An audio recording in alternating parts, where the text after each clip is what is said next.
Hey there everybody, Amaranthine here, welcome back to Let's Play DuckTales 2! We are going to take on the pirate ship next. A cargo ship is missing in the Bermuda Triangle. This may be the work of pirates. The ship was carrying the famed jewel, the Mermaid's Teardrop. Do you want to go there, Uncle Scrooge? Why, yes we do. And look at this stage. So bleak. We're stuck, Uncle Scrooge. We'll never get by the mast. Look at it! I see it.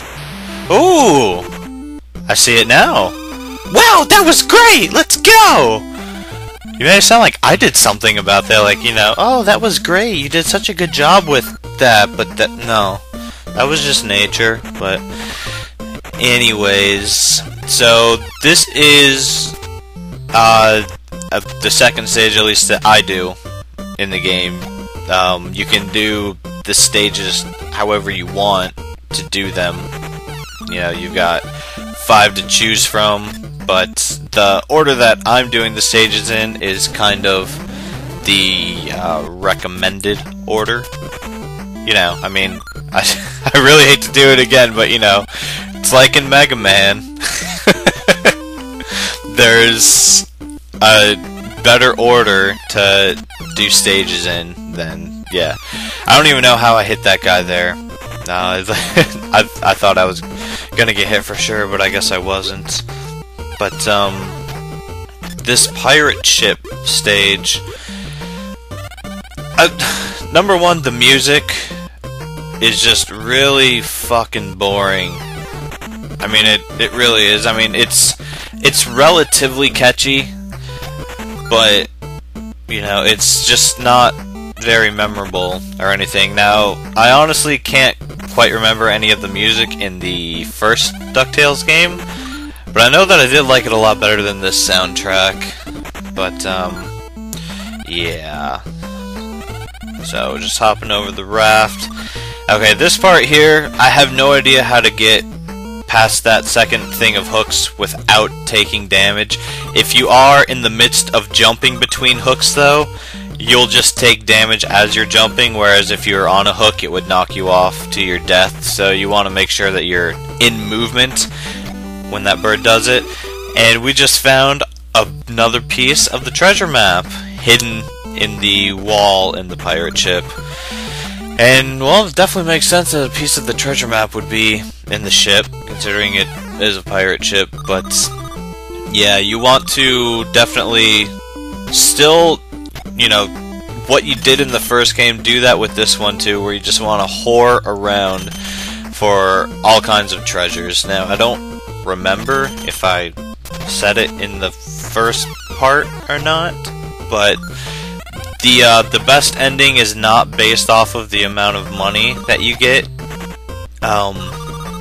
Money isn't a score total or anything like that, you know, I mean, like, you can see there's no time limit, whereas in the first game, once you finish a stage, whatever was left on the timer will go to your score. And here's Gyro. Hi, Uncle Scrooge, take this hammer adapter.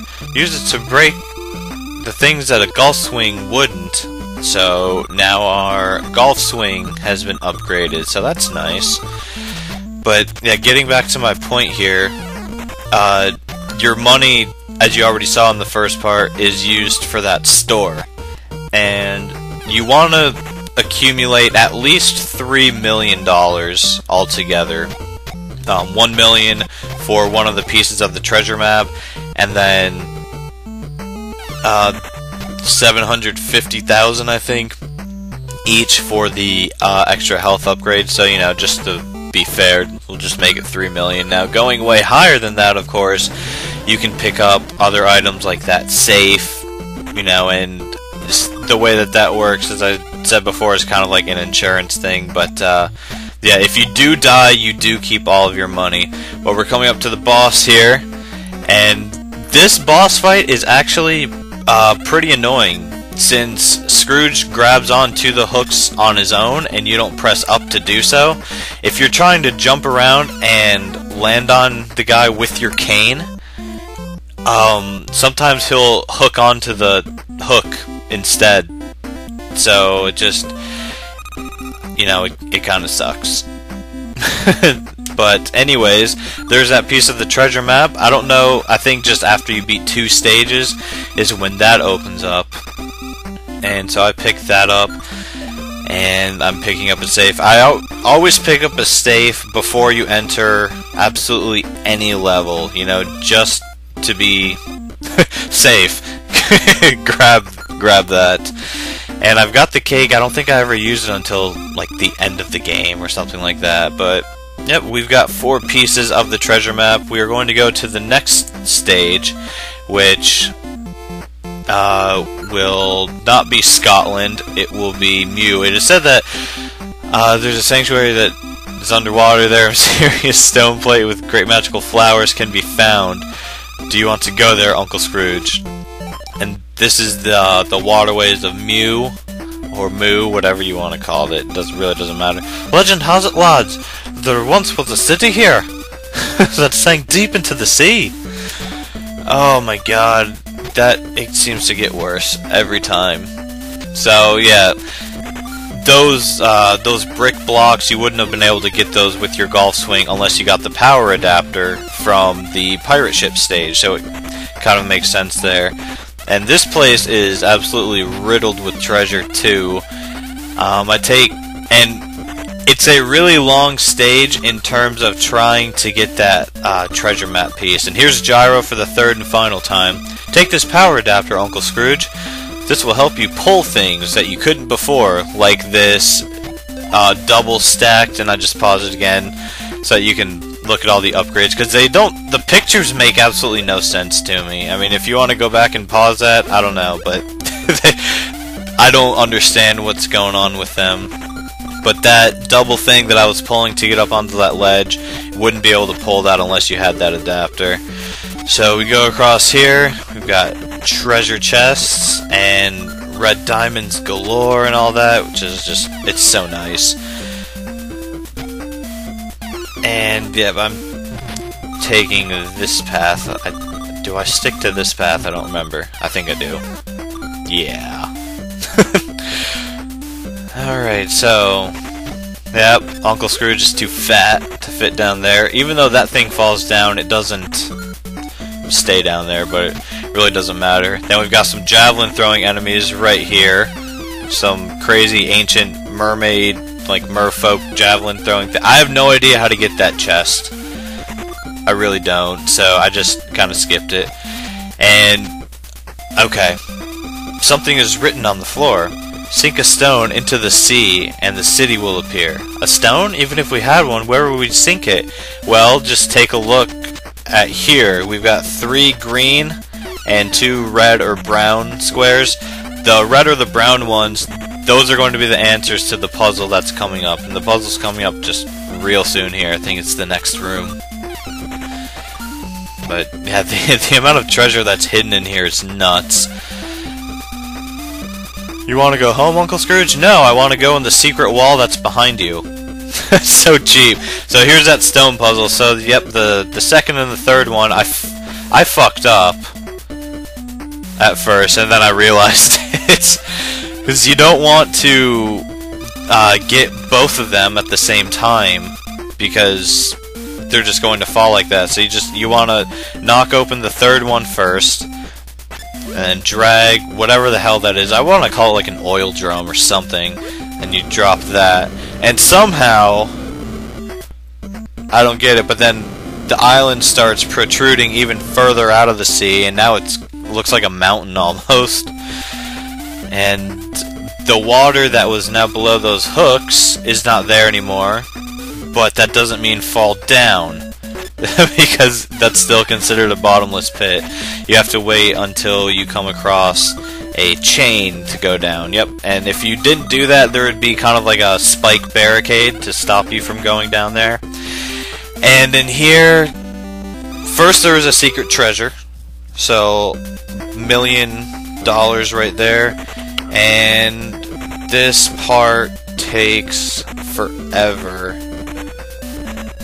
And you want to be a little bit careful on the way back, because on one of my practice runs when I was coming back, I took the lower path back instead of the upper path, and then I realized I'm screwed and I have to commit suicide or reset it or do something. So you just want to be careful with that and just keep beating these boulders and these blocks. And again, you couldn't get through this area unless you got that, what was it, the hammer adapter? The one that lets you swing, hit more powerful blocks with the golf swing. But we got that map piece, and let's go ahead and make our way back. I mean, god damn, this part, it wastes so much time. It really does. I mean, you know, having to do a puzzle to access more of the stage to find a treasure map, okay, you know, that's fine as far as hidden shit is concerned, but to really be like, okay, you're going to go through this and it's going to take up, I mean, it's only just minutes of your time, but oh, it just feels like so much. And we've got a block we can go under here.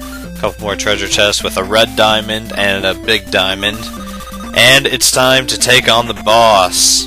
And it's some kind of crazy like mech duck. The armor is too strong, you cannot hit it. You know, it doesn't matter if you have the adapters or not. So what you want to do is when he knocks the blocks down, 3 of them will fall, 1 of them will stay, and then that's your chance to hit his armor and expose his little power source, and that's what you need to hit. And depending on what side of the room he's on, well, it really doesn't matter, but when he's on one of the edges of the room, he'll either do the foot stomp, where those 3 blocks will come down, that will give you your chance to hit him, or he'll do Android 16's rocket punch, and you can either duck it or jump over it, and it won't come back, so it's not like a boomerang kind of thing. So, he's done. So we have now cleared 3 of the 5 stages. So that's real good. And there's a shop, and there's our special energy again. So now we are going to be at max health, which will be nice. And then we got to get that safe again. I don't know why the safe expires after every stage, but you know what? It's the cheapest item in the game. So, and only $50,000. That's really not much. And we have 5 pieces of the treasure map, and we will be taking on the next couple of stages in the next part. I'll see you guys there.